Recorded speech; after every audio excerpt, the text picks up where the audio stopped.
Okay, let's unpack this. Today, we're doing a deep dive into Nvidia, Jensen Huang, its leader, and really the future of accelerated computing they're defining. Yeah.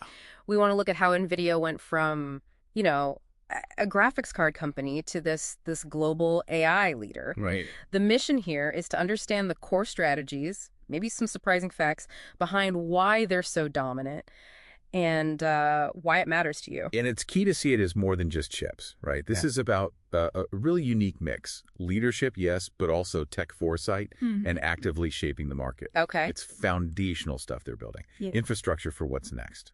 So that leadership piece, Jensen Huang, you hear about his style, managing maybe 60 direct reports. That sounds unconventional. It is. Very flat structure. He's been like that since the start, back in '93. How does that work? How does that direct line translate into, their speed? Well, it cuts through the usual corporate layers. Decisions get made fast.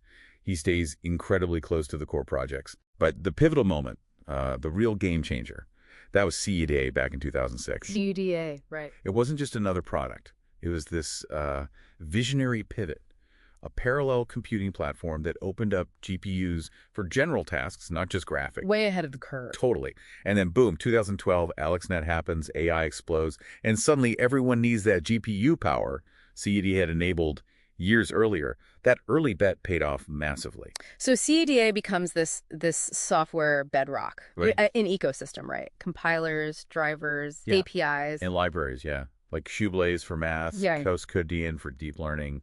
Really optimized tools. Giving developers that raw speed they need straight from Nvidia hardware. Exactly. But it's not just software. Their hardware roadmap is relentless. Blackwell now, Rubin coming in 26, Rubin Ultra 27.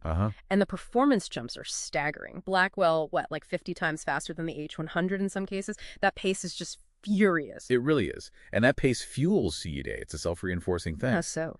Well, CUDA was available early, even on cheaper GPUs. So developers jumped on it. That Right. built a network effect. More developers, stronger ecosystem, attracts even more developers. And then the new, faster hardware comes out, tightly integrated with CUDA. It makes that software lock-in even stickier. It's a huge barrier for anyone trying to compete. And the scale now, market cap over $4 trillion, data centers making up, 88% of revenue? Yeah, it's incredible. Gives them something like an 80% market share in AI accelerators. And Huang's predicting $4 trillion spent on AI infrastructure by 2030. What does that really signal? It signals they're not just selling components, they're driving a whole re-architecture of, global infrastructure. Re-architecting. Look at the new Blackwell racks, the DGX GB200s. They need 120, maybe 140 kilowatts of power each. Wow, that's a lot. It's 3 to 6 times more than older racks. So data centers need liquid cooling now, completely different networking, storage.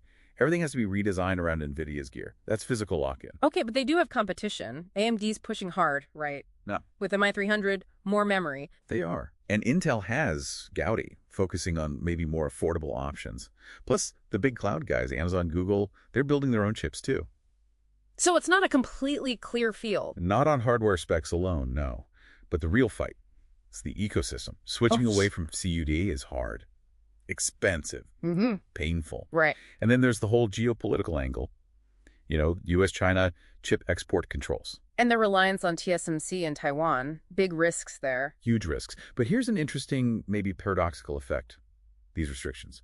They seem to be speeding up China's own AI ecosystem development. Really? How? Companies like Cambricon Technologies, they're gaining ground where Nvidia used to dominate. China's forced to build its own capabilities faster. That's a serious long-term challenge. A fascinating unintended consequence. So what's the next big play for Nvidia then? Huang's talking about physical AI. Yeah, moving beyond just processing data. Yeah. AI systems that can, perceive, reason, act in the physical world. Like robots, autonomous cars, those complex digital twins of factories. Exactly. And they're launching platforms for it, like Cosmos. Cosmos, Yeah. World Foundation model. What is that? Think of it like a language model, but for understanding physics and real-world interactions. It's the base intelligence for those physical AI systems. And Project Dedich is a personal AI supercomputer. Right. And notice the strategy here. Open licensing stuff like Cosmos, giving developers tools. Just like they did with CUDA. Exactly. Yeah. Build the ecosystem, create the standard, build that moat before the market fully takes off. It's their playbook applied to the next frontier. So wrapping this up, Nvidia's journey, really shaped by Huang's vision, that CUDA ecosystem, it's fundamentally changing global infrastructure. It really is. And maybe the thought to leave you with is this. Consider the implications of physical AI. If Nvidia is building the core infrastructure for robots, for autonomous systems, how does that reshape industries, economies, our daily lives? And crucially, what does that concentration of foundational technology mean for innovation versus control down the line?